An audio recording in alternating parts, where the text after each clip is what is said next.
A lot of this isn't going to make sense to you, and I'm sorry about that. I'm just gonna start at the beginning, with the house.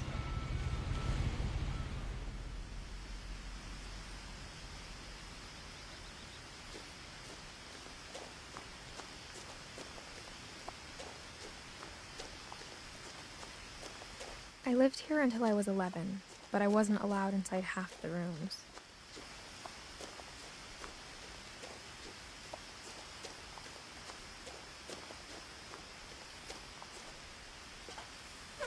Inside the mailbox were bills from 7 years ago, marked urgent, open immediately.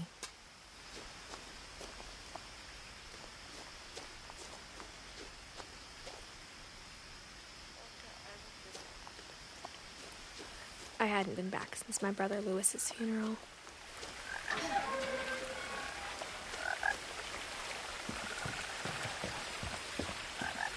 In her will, my mother left me a key, but didn't tell me what it unlocked. Maybe she thought I'd know. Or she thought that the mystery would be enough to bring me back.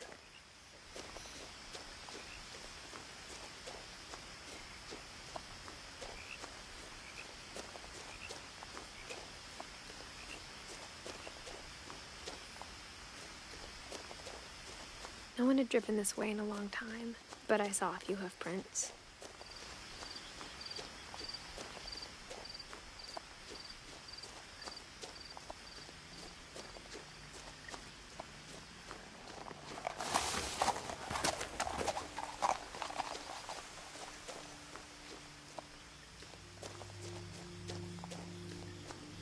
The truth is, even after I inherited the house, I never thought I'd come back to it. But now I had questions about my family that only the house knew the answers to.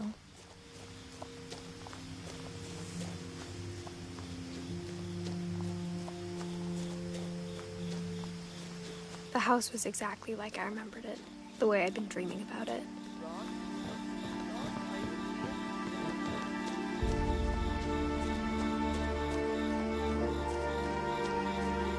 As a child, the house made me uncomfortable in a way I couldn't put into words.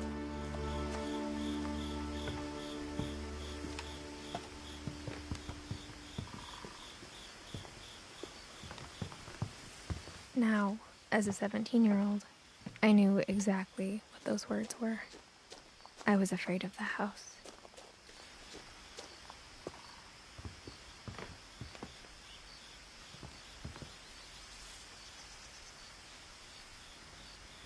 I hoped the key might unlock the front door. It didn't.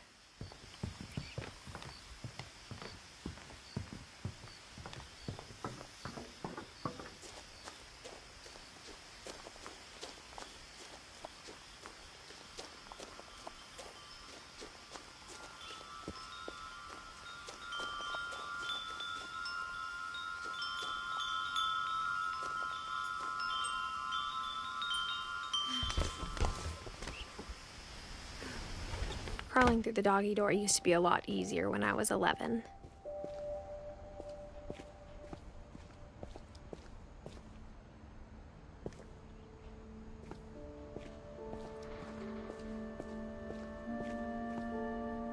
The power had been turned off the night we left. For the first time in years, I felt like I was home. But instead of a family, there were just memories of one.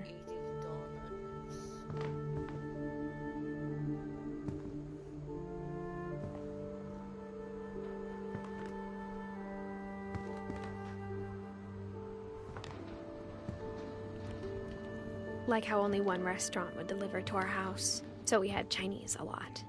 Or how after Lewis started working at the cannery, we all got sick of eating salmon. Except our cat, Molly.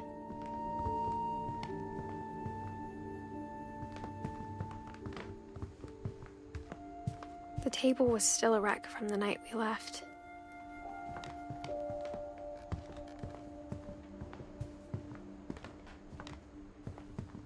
My mom was the only one of us who could imagine Great-Grandma Edie living in a nursing home.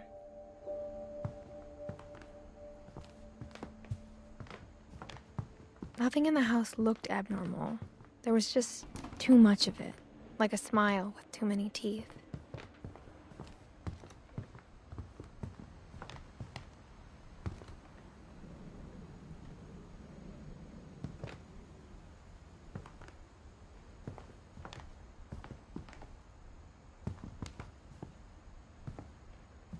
Mom always told me to stay out of the basement, so I wasn't too surprised when the key didn't fit.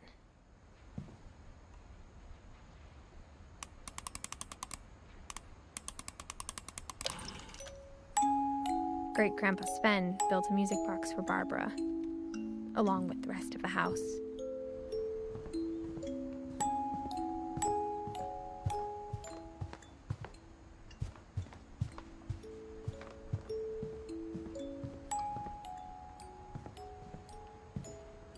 A lot of things got left behind in the whirlwind of that last night. Edie told me once that every Finch who ever lived is buried somewhere in the library.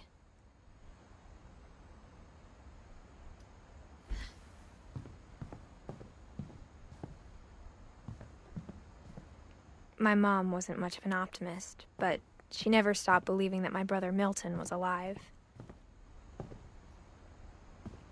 After Milton disappeared, Mom sealed up all the bedrooms.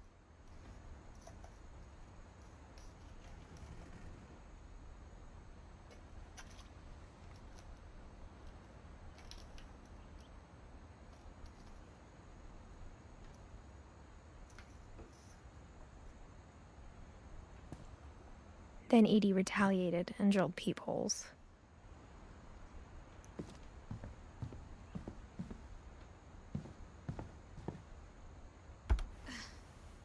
Molly always seemed like a girl I could imagine being friends with, if she hadn't died in 1947.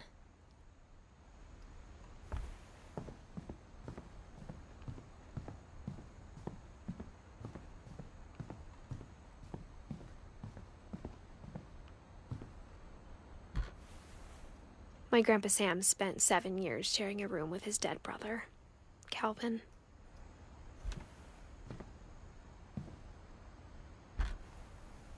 As a kid, I just assumed every house had peepholes and sealed rooms you weren't allowed inside of.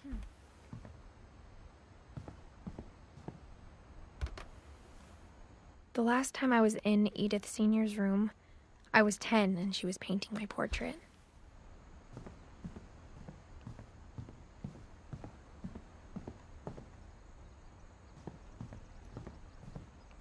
I spent a lot of time playing in Great Uncle Walter's room. I think my mom sometimes regretted not sealing it up.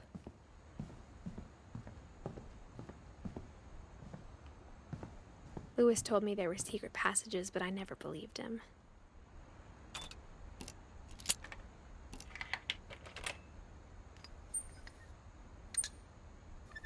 Turns out, my mom was really good at keeping secrets. Now it was time to find out what my mom had been afraid of. From the paintings on the wall, it was clear my brother Milton had been here before me.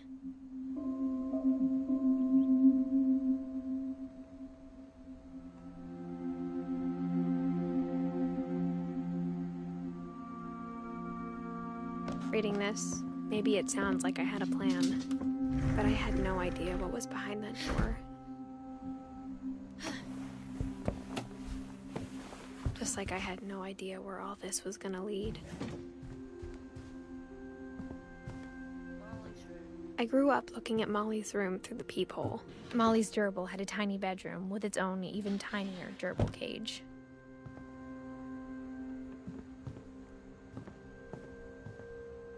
Being inside for the first time, I felt like I'd stepped behind a painting.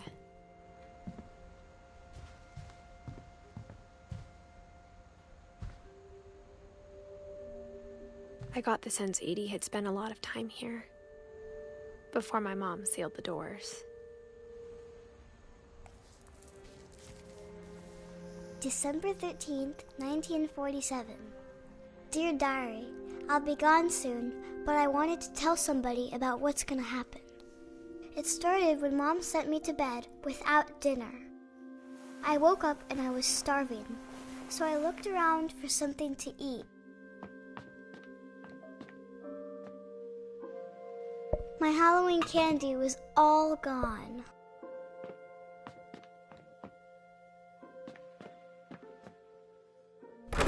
Mom, can I come out now? Sweetheart, it's late. Go to sleep. The gerbil food was dry, but I didn't mind it.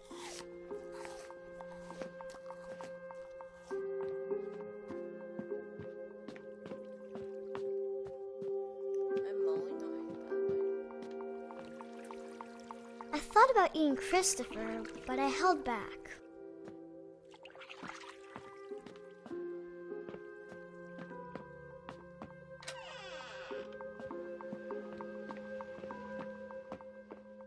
I kept eating and eating.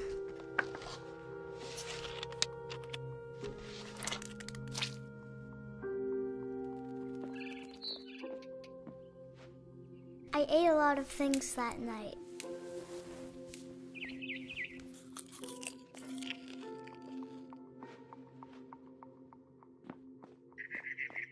Then I heard chirping outside my window.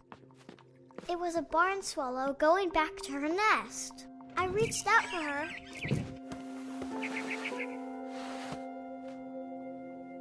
And suddenly, I was a cat.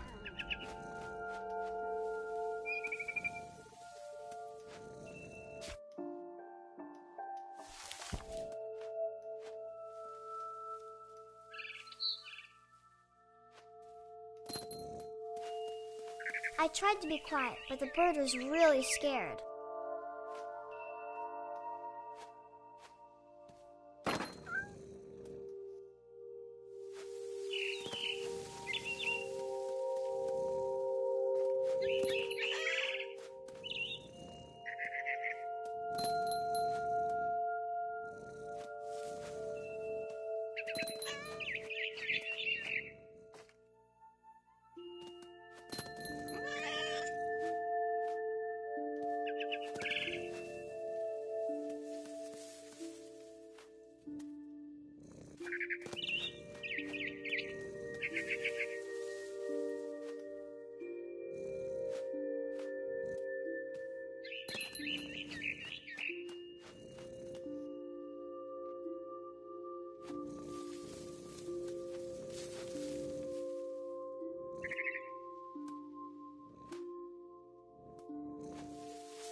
I jumped and I almost got her.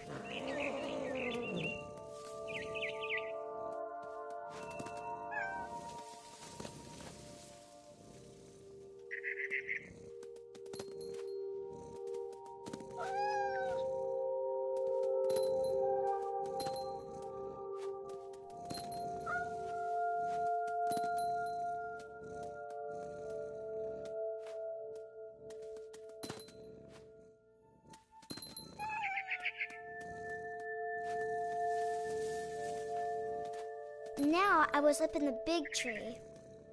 I promised Dad I wouldn't climb it anymore. All I cared about was eating that mama bird.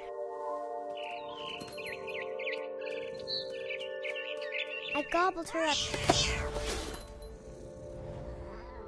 And suddenly, I was an owl. First, all I heard was the wind. Then I heard little teeth nibbling in the grass.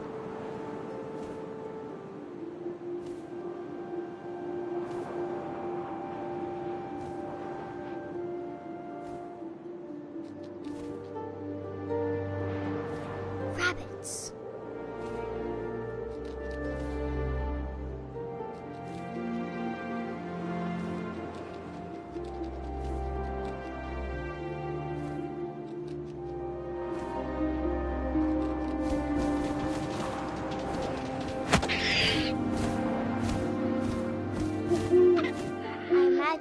face looking up and seeing mine through my talons.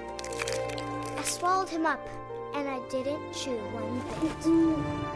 Then I flew off to find something bigger.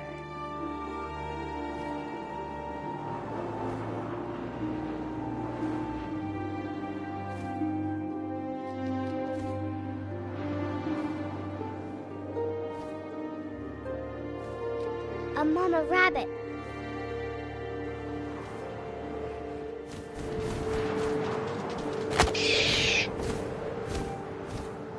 She was almost too big to carry.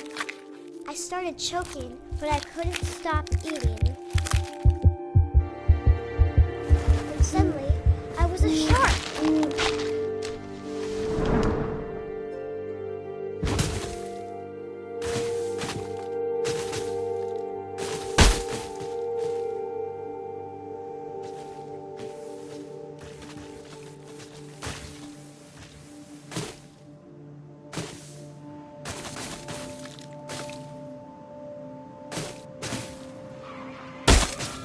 I rolled off a cliff and into the ocean.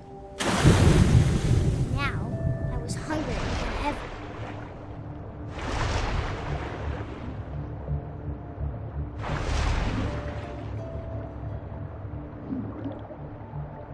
I wanted fat, juicy seeds.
Tasted really good.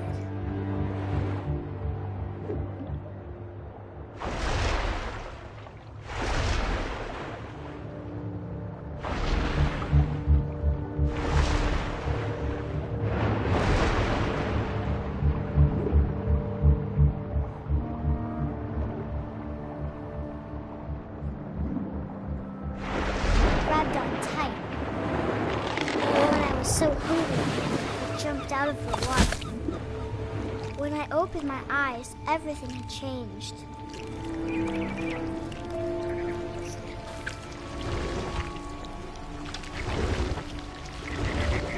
Now I was a monster, and I smelled people everywhere.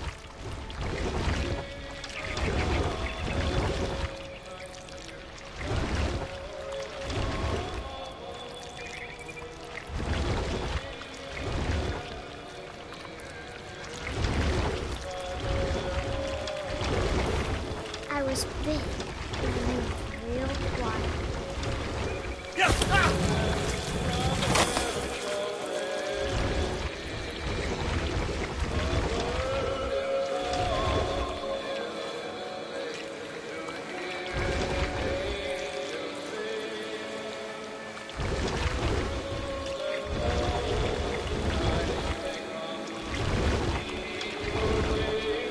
I wanted to stop, but also I didn't.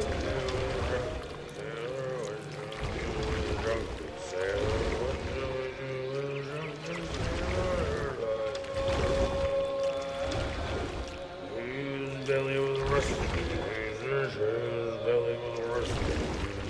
His belly was rusty.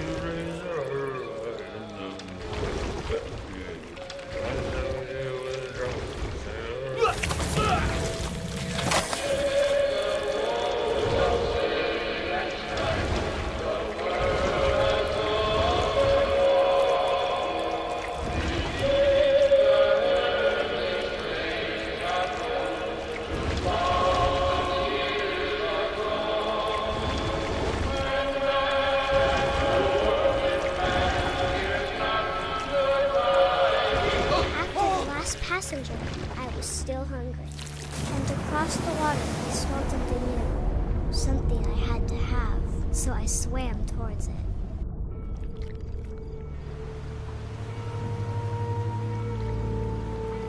I slithered onto the sand, and the good smell went into an old pipe.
I got closer and closer.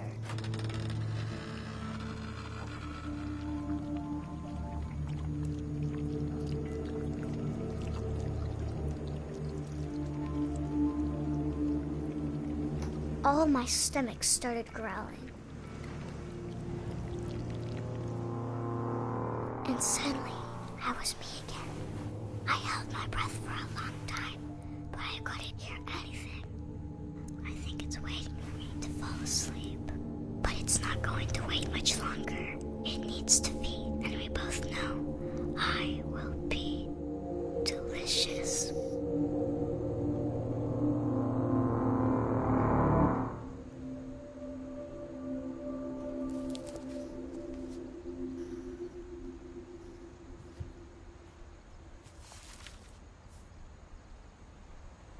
I'm not sure if I believed all of that, but I'm sure Edie would have.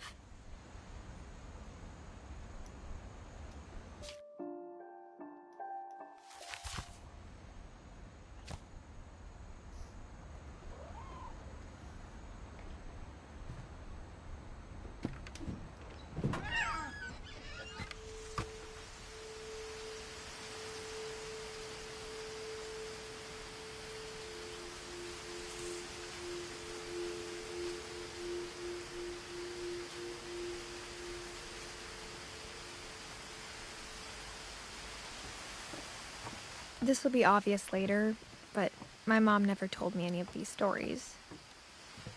Edie would have, but Mom didn't like bringing up the past. Though, when we adopted a stray kitten, she was the one who named it Molly. I spent a lot of time in Great-Grandma Edie's room. Edie gave a big interview about a mole man living under the Finch house. My mom was furious.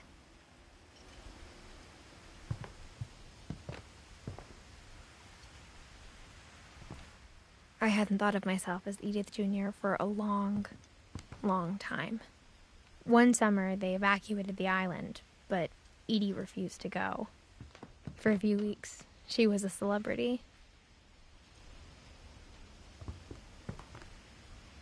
When Edie told people Sven was killed by a dragon, she could also have said he was building a dragon-shaped slide that collapsed. Even in her 90s, sometimes Edie seemed a lot younger than my mother. Louis died a week before we left, but Edie had already started to memorialize him. Her room was like a museum. For 500 years, the Finches have been famous throughout Norway for their fortune.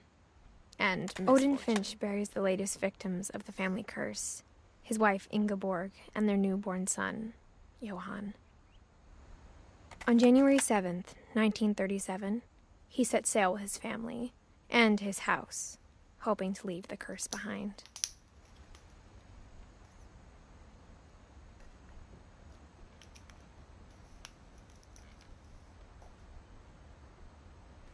But 40-foot waves off the coast of Washington send the house and Odin to the bottom of the sea. Odin's daughter Edie, with husband Sven and baby Molly, step ashore on their new home, Orcas Island. Odin Finch is the first to be buried in the new family cemetery. His daughter Edie is already dreaming of a new Finch house.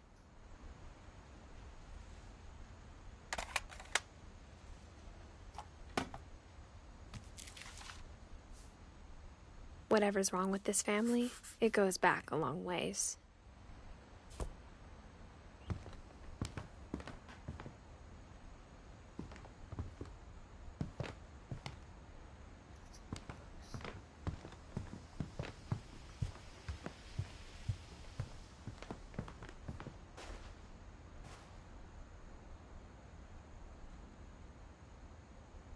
The only trace Grandpa Sam's first wife, Kay, left on the house was the pink bathroom. It was a pretty big trace.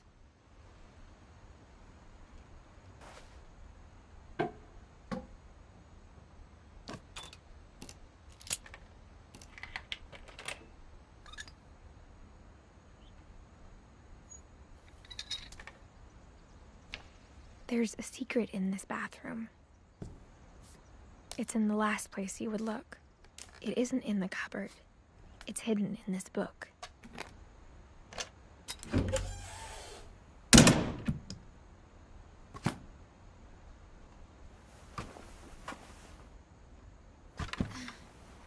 Sven gave Sam an old camera he'd refurbished. He never put it down.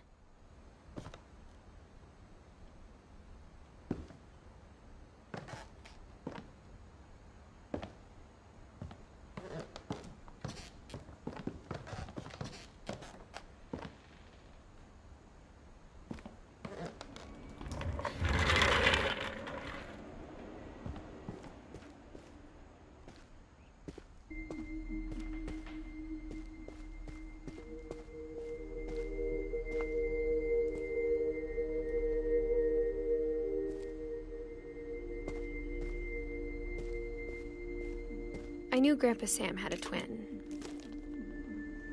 and that he never talked about him.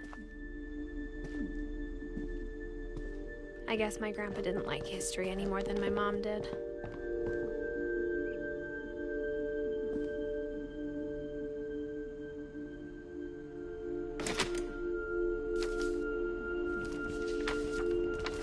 How I Want to Remember My Brother by Sam Finch. The thing I remember is that when he made up his mind, that was it.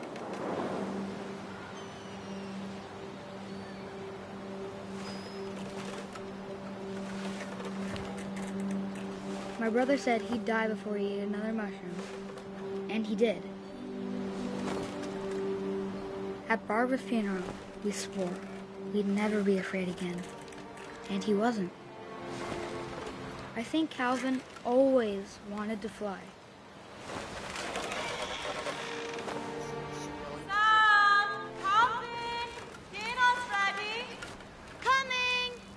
But that day, he finally made up his mind to do it. I told him going around was impossible. Maybe if I hadn't said that,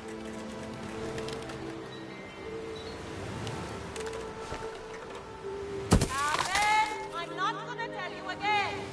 maybe if the wind hadn't picked up, then maybe he'd still be here. But I doubt it. I think he'd already made up his mind.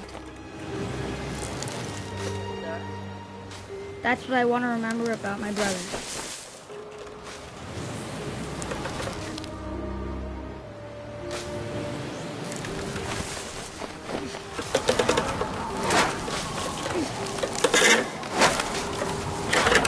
the day he made up his mind to fly. And he did.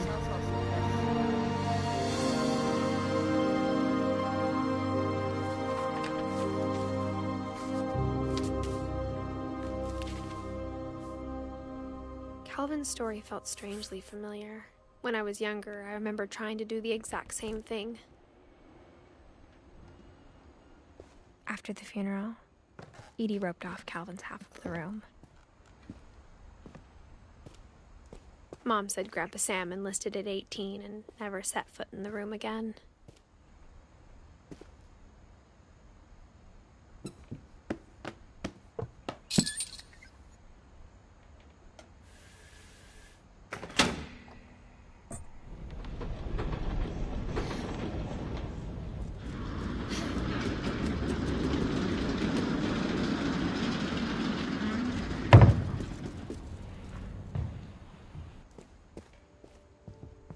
The passages were a pretty tight fit. They'd obviously been built for smaller hands and bellies.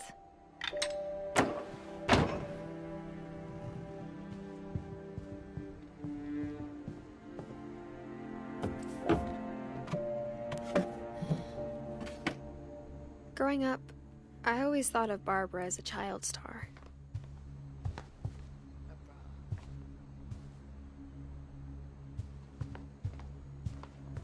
I never thought about how hard it must have been for her afterwards.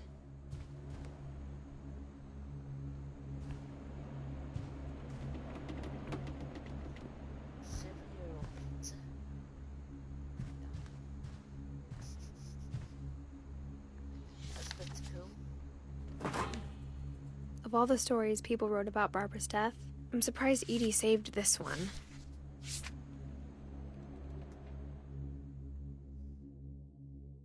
Old Jack here with another ghastly tale inspired by America's most unfortunate family.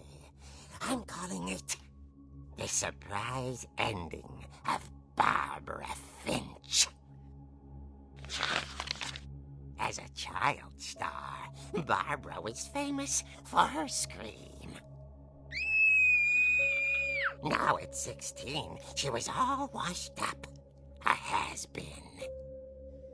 But in a lucky break, she'd been asked to perform her signature scream at a local convention for monster movie fans. It was just the boost her career needed. Unfortunately, her scream hadn't aged well. Getting better. I think you just need the right motivation. Her biggest fan and current boyfriend, Rick, was about to demonstrate when... Now that was a great scream. It was Barbara's father, Sven. He'd slipped into a table saw and had to be rushed to the emergency room.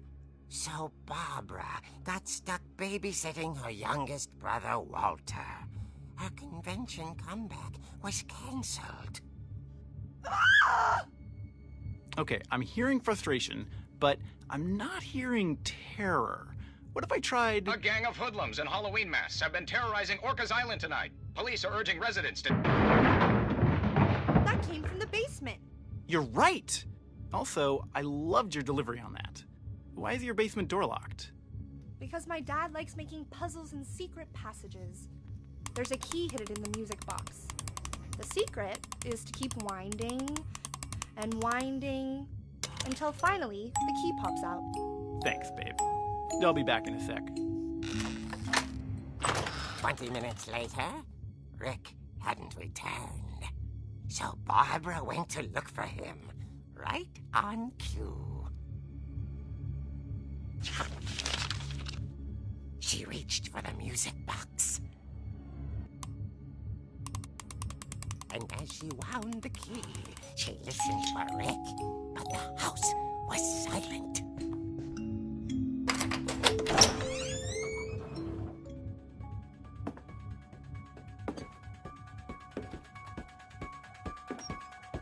She found Rick's crutch and imagined the worst.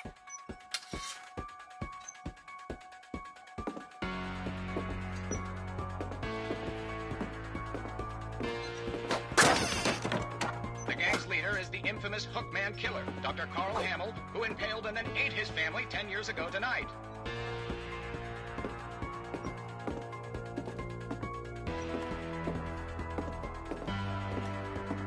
The old fridge rattled and grew still. Oh dear!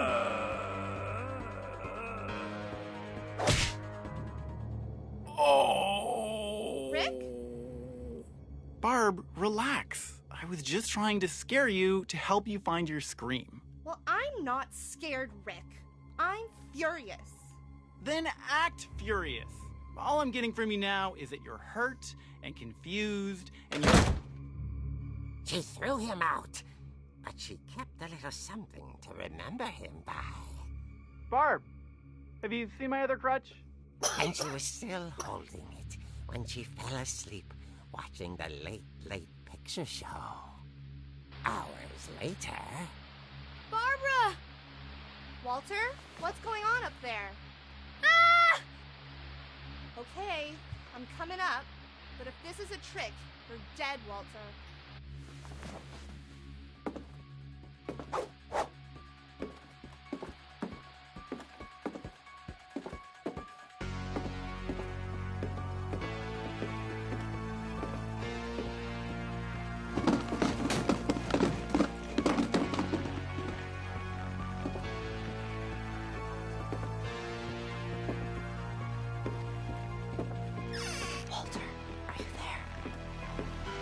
Walter had vanished, but his bedside radio was still on. Orcas Island police describe the man as 6 feet tall, with a steel hook for a hand. Residents are urged to lock all doors and windows and notify the police of any suspicious activity. Barbara turned, saw the Hookman, and was speechless. He was quite smashing.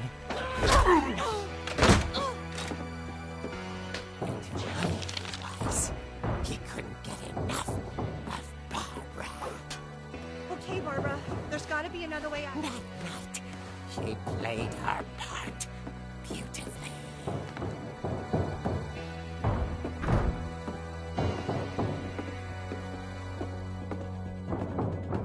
Molly's door hadn't been opened in years. The hinges groaned.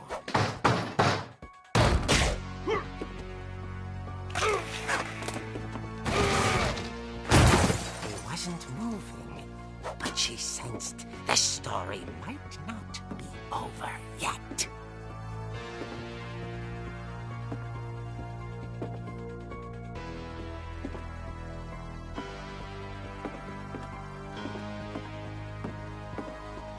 The Hookman had vanished.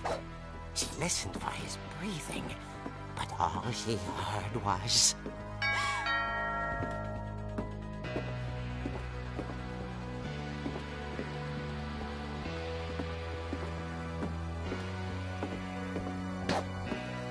someone at the door was dying to speak to young Barbara. At the door, she heard whispering. It was coming from inside the house.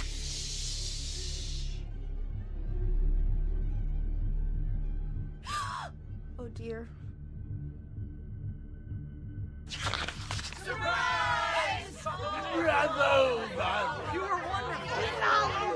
The monsters had come to surprise her. For Barbara, it was a dream come true. Then she saw what kind of monsters they were, and she realized what was about to happen. She was going to be famous.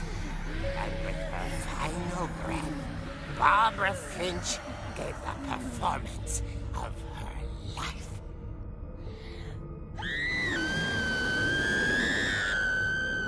I wasn't there myself, but I hear Barbara was magnificent. Poor girl. She had a taste for stardom. But unfortunately, so did her fans. Of course, the police blamed it all on poor Rick. who disappeared the same night. And little Walter?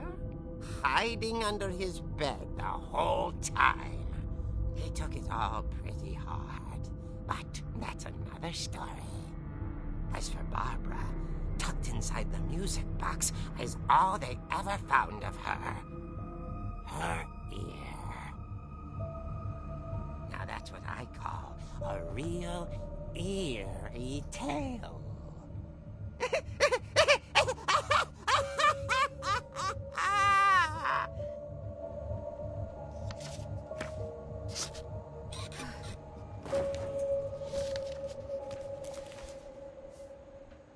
Edie told me all Barbara wanted was to be remembered, as absurd as that comic was. Maybe what Edie saw was a happy ending.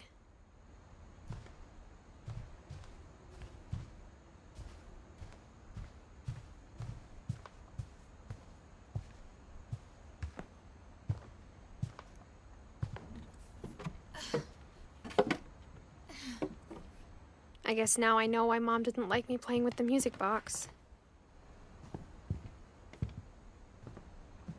Edie's father, Odin, built the original house.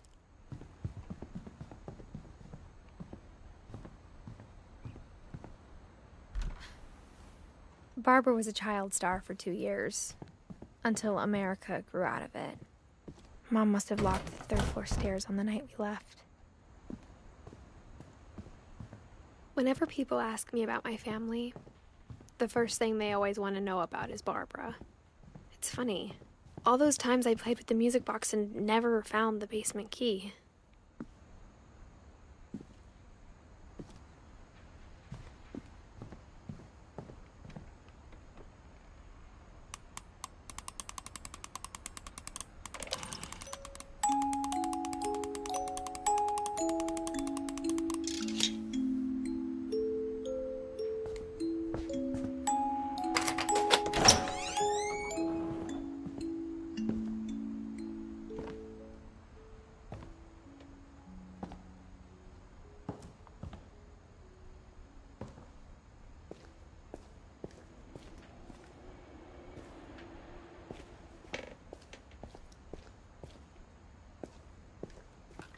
Mom said the basement was off limits, unless I wanted another tetanus shot.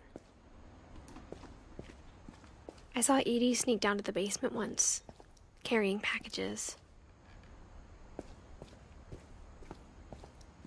I thought maybe she was hiding presents. It turned out she was hiding a lot more than that.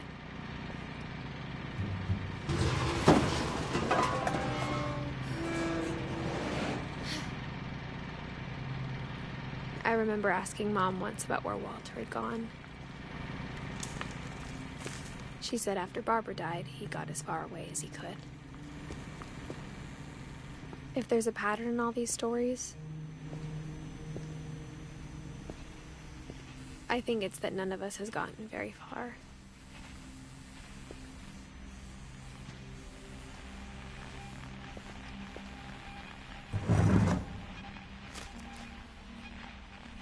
Goodbye, everyone. I can't believe I've been down here for 30 years. On that first day, after the shaking started, I didn't think I'd survive a week.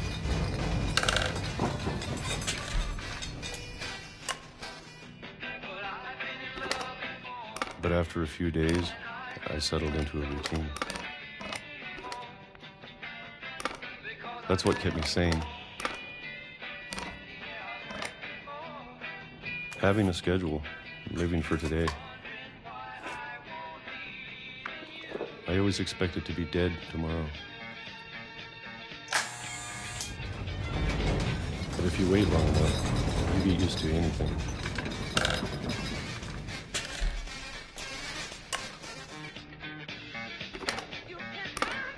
Even a monster on the other side of the door starts to feel normal. Almost friendly.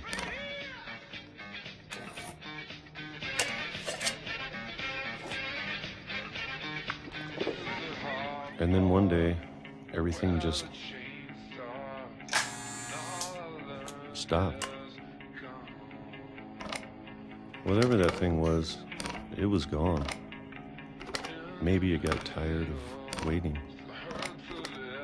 Or maybe I just got tired of being afraid.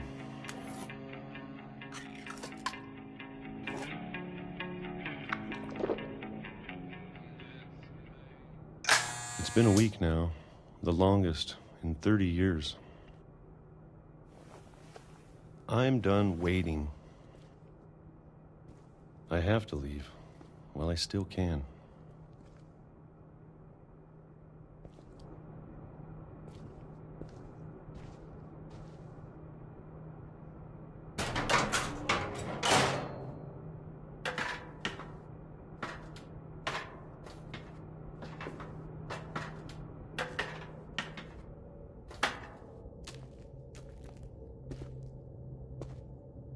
I know it's out there somewhere.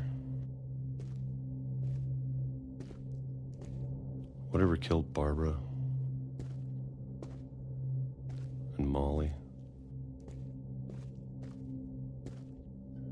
and Calvin. Maybe this is all a mistake. But I need to stop living the same day, even if it kills me.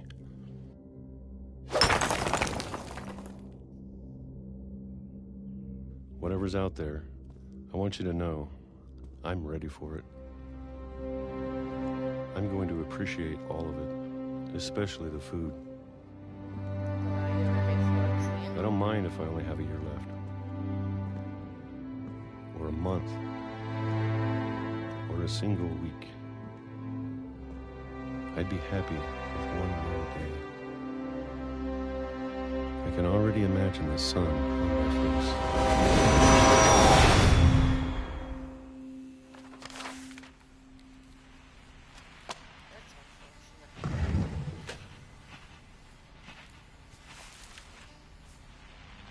Walter died when I was 6. I can't believe my mom never told me he was down here. I'm sure my mom was trying to protect me.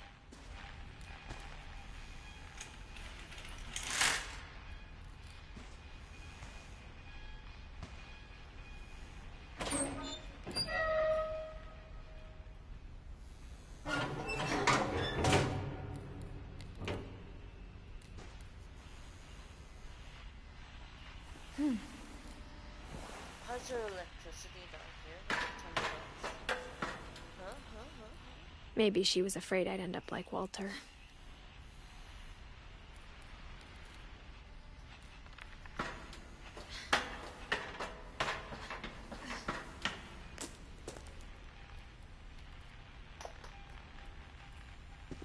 But if she never told me about an uncle under the house, I can only imagine what else she was hiding. I don't want to make the same mistakes she made. Trying to bury something that's still alive. Now that there's only one of us left, or maybe 2,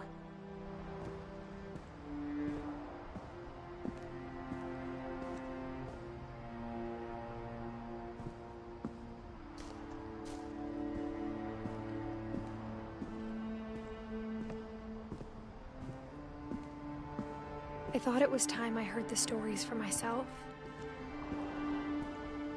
and found out what happened to everyone else. But now I'm worried the stories themselves might be the problem. Maybe we believed so much in a family curse, we made it real.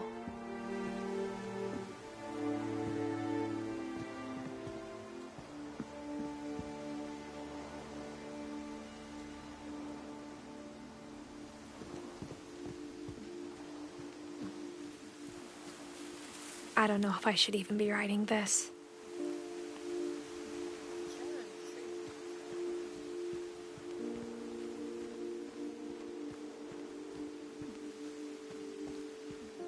Maybe it'd be better if all this just died with me.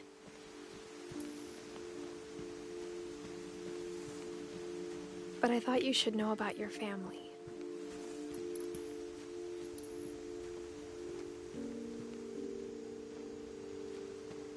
and the history you're a part of. Though to be honest, I feel as lost as you probably do right now.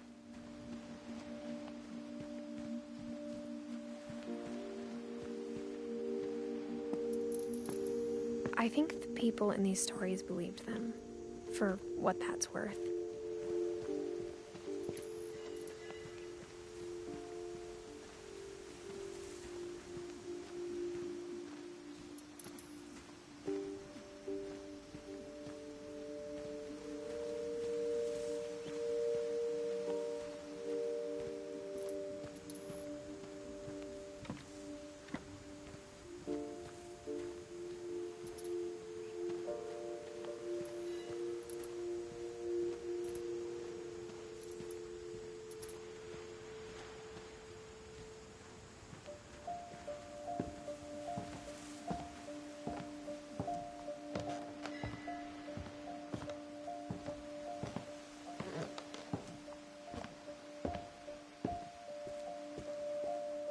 And when you look at the house, that history of imagination and stubbornness and madness, any of it seems possible.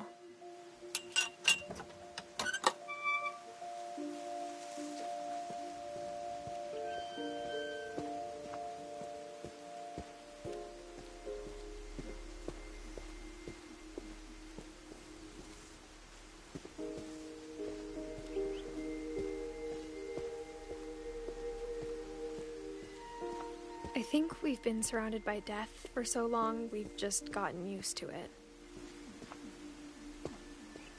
What kind of family finishes building a cemetery before starting the house?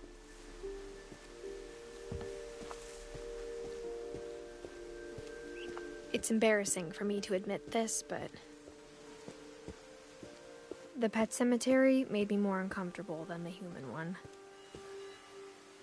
3 of the gerbils are mine, and 2 had been my fault. Surfy, Lurfy, Furfy, Chirpy, Burpy, Durfy, Durfy Jr.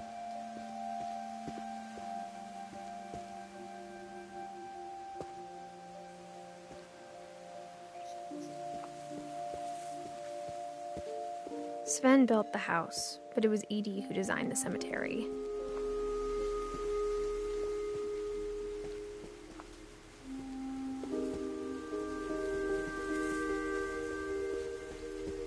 I'm sure Odin's monument had been Edie's idea. My mom was always trying to move on, but for Edie, the past never went away.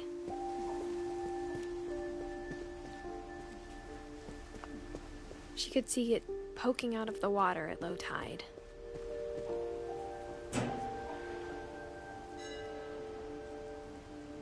Edie said she dreamed about the old house every night.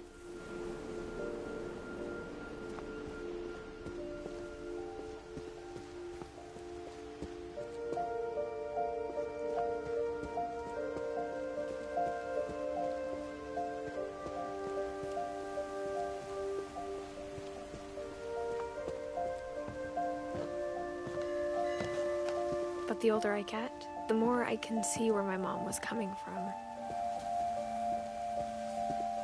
Her dad had been pretty strict, but it wasn't enough to save her brothers. She was just trying to do better.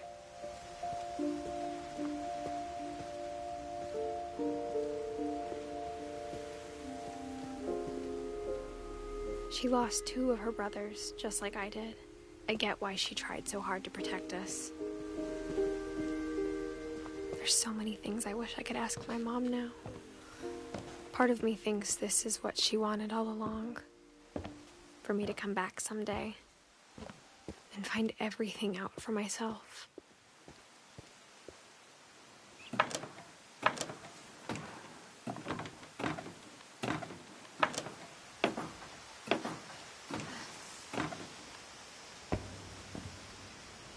But looking back on it now,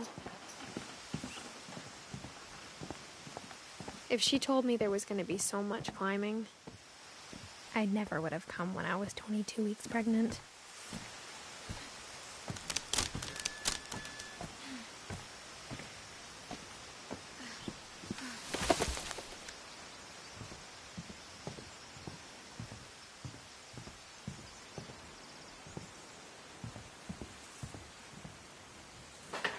I never met Grandpa Sam, but I think he and my mom had a lot in common.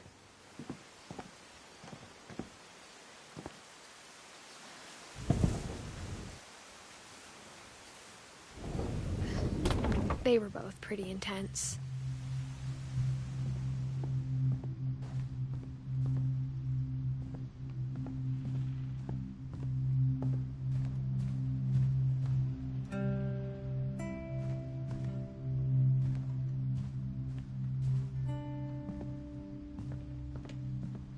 Instead of hiding from death, Sam seemed to go out of his way to meet it.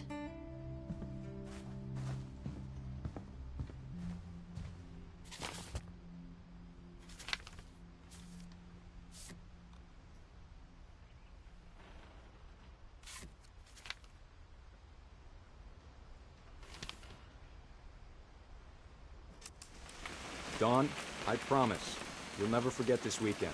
Yes, sir. These memories are gonna last a lifetime. Hmm? Perfect. It's gonna rain the whole weekend, isn't it? I will never forget this weekend, Dad. That's the spirit. Okay, got it. I'm gonna take some pictures, okay? Just be careful. That camera's older than you are.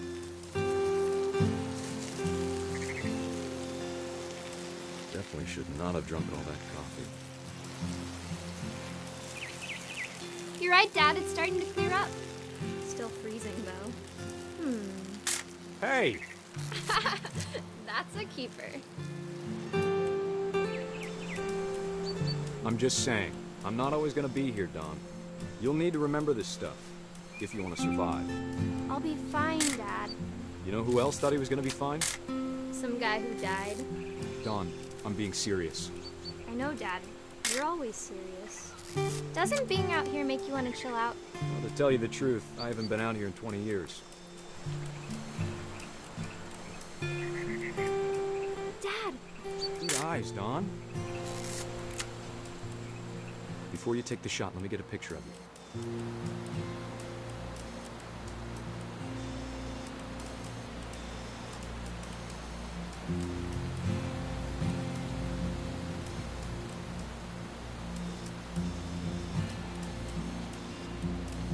Dad, I... Just breathe. Let me get behind you. Do I have to do this? Dawn, you don't have to do anything. Great shot, Dawn!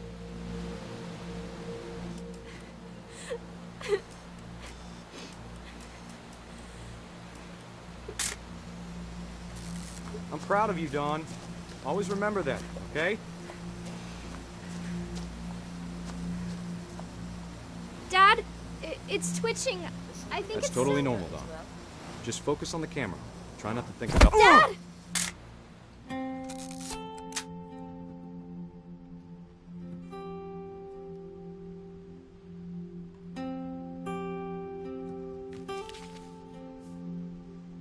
Of all these stories, that's the one I wish most that my mom had told me.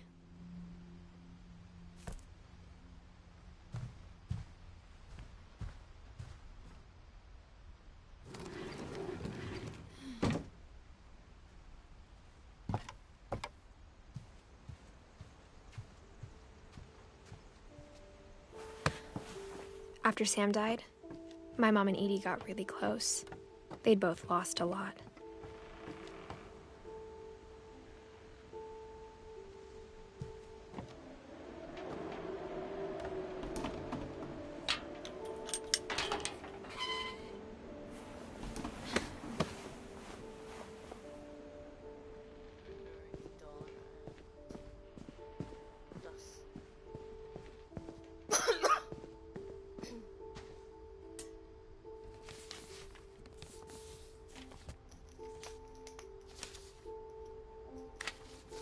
Dear Kay, do you remember the way Gregory used to laugh when he thought he was alone?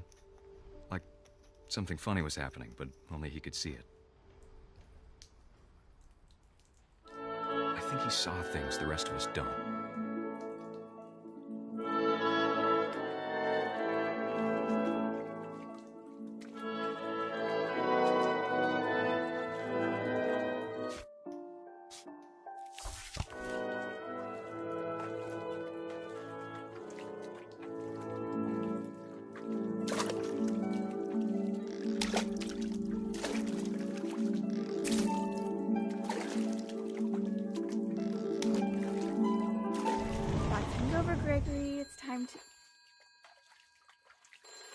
Hold on, sweetie. Hello? Sam, I told you I don't want to talk right now. I wonder what he saw. What his world was like.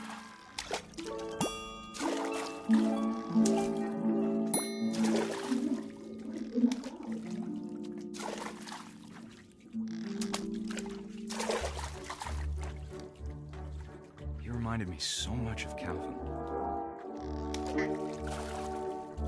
Lost in his imagination.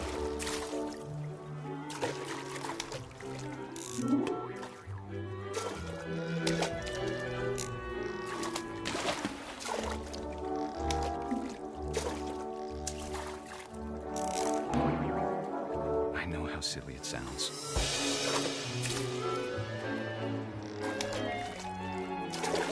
But I worry about a baby being too happy. I can feel him slipping away.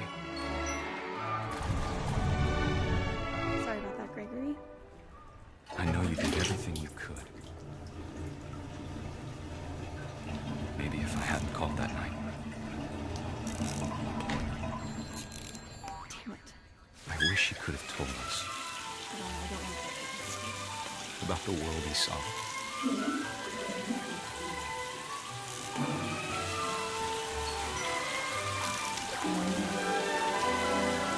There's so much I don't understand about Gregory. About everything.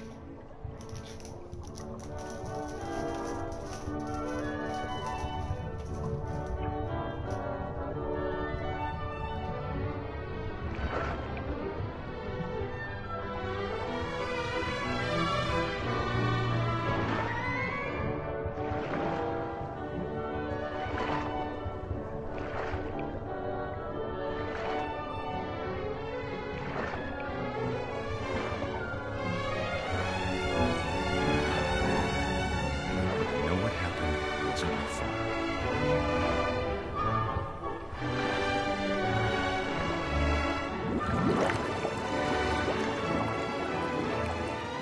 I'm sure he's happy. And he'd want you to be happy too. Good luck, Kay. Love, Sam.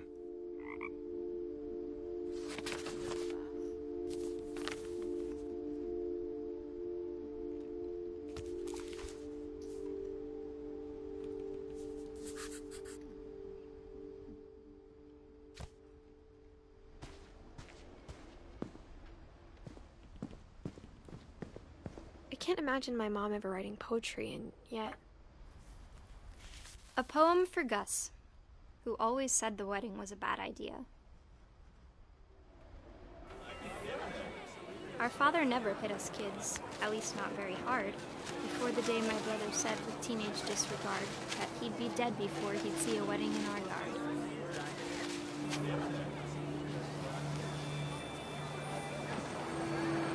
My father made him come, of course, but Gus stood far apart, just flew his kite and bottled up the storm inside his heart.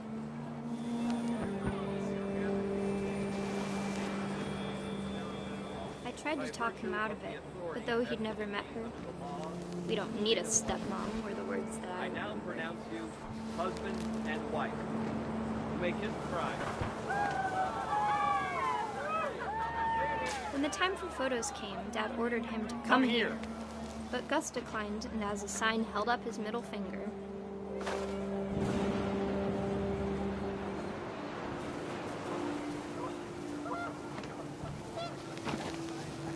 The wind picked up, and panicked geese appeared and quickly went. But all the humans did that day was go inside the tent.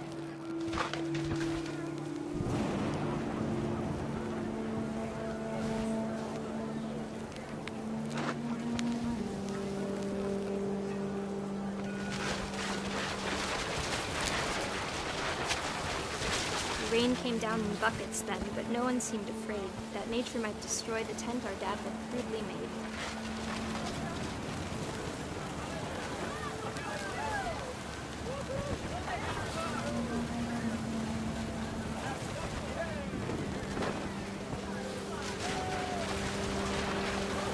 thunder sounded much too close and full of angry power. But all my father said to this was, "Make the music louder."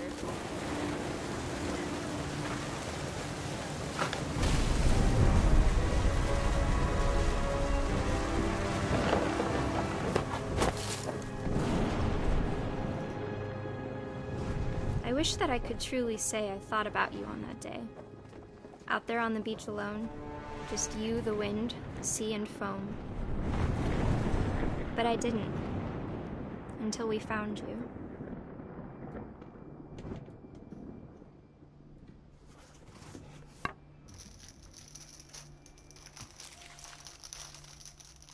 She never talked about him, but Mom told me once if I was a boy, they were going to name me Gus.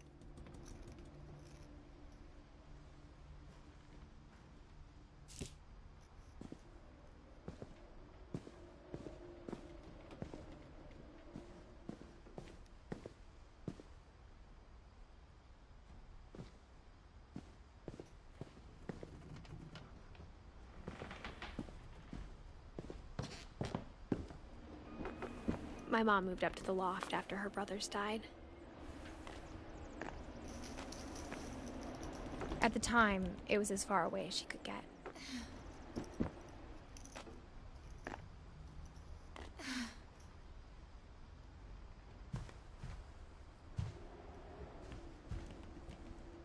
Religion was another thing my mom never talked about, but I think it helped her a lot after her dad died.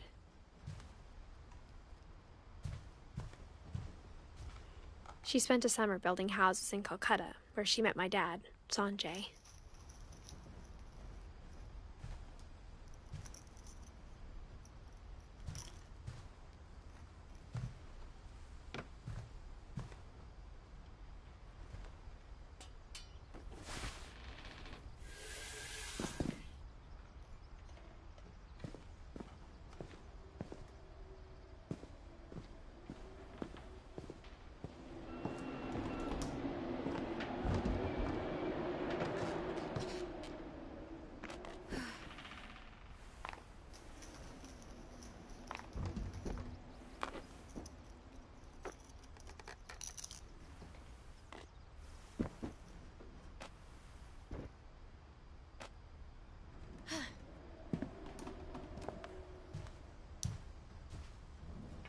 My mom moved to India a week after graduation and got a job teaching English.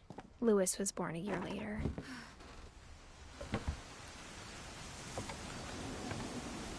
When my dad died, I don't think Mom knew where else to go.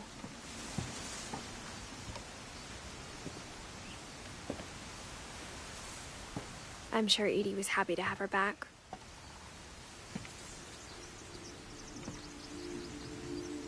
And to see kids in the house again. The house had to get a little bigger, but Edie was used to that. And for a while, things were good. Almost normal. But it didn't last.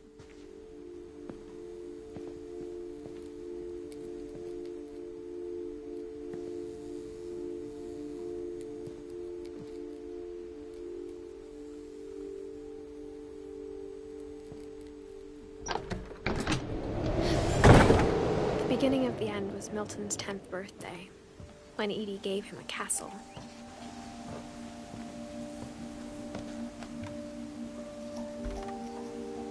After Milton disappeared, the only thing he left behind was a room full of paintings.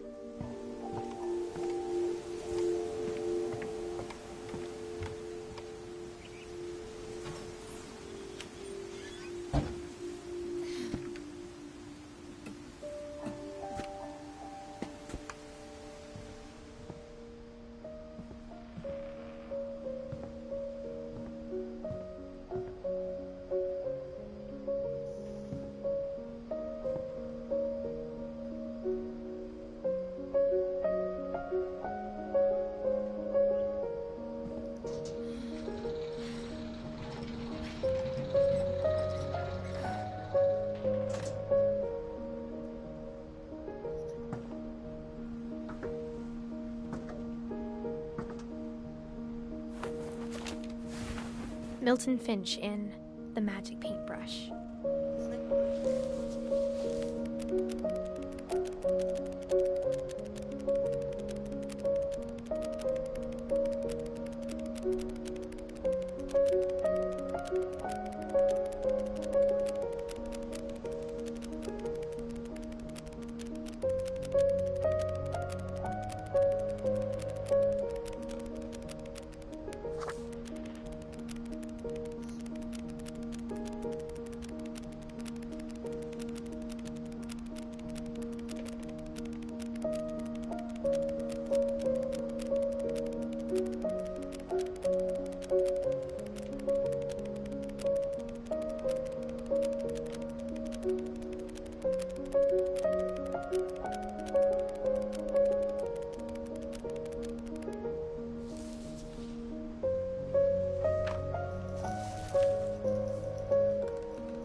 I was 4 when Milton disappeared.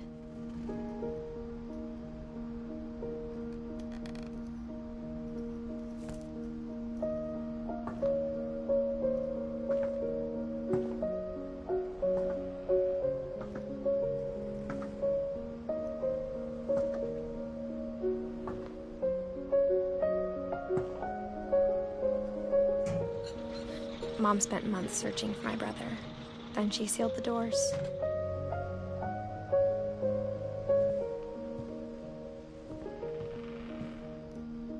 Whatever Milton had found in the house, Mom didn't want it getting out.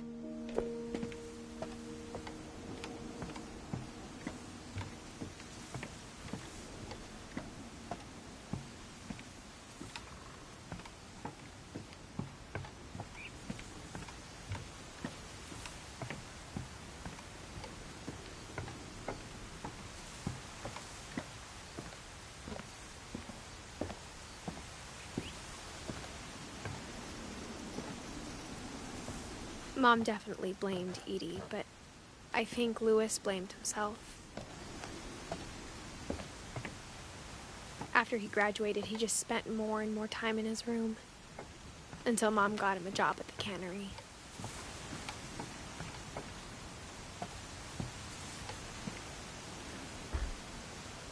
Everyone always told me to stay out of Louis's room, except Louis.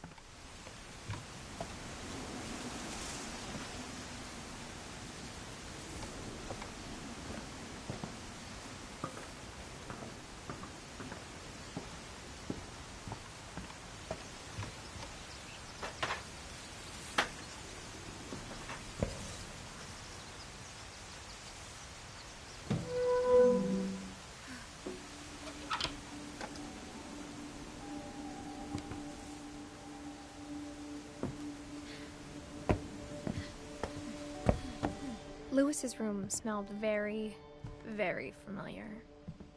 That part of him lived on. He was so proud of being Indian. I think for him, it was a way to be something other than just a Finch. Louis and I spent a lot of time playing games together, but he was surprisingly bad at them. He died a lot.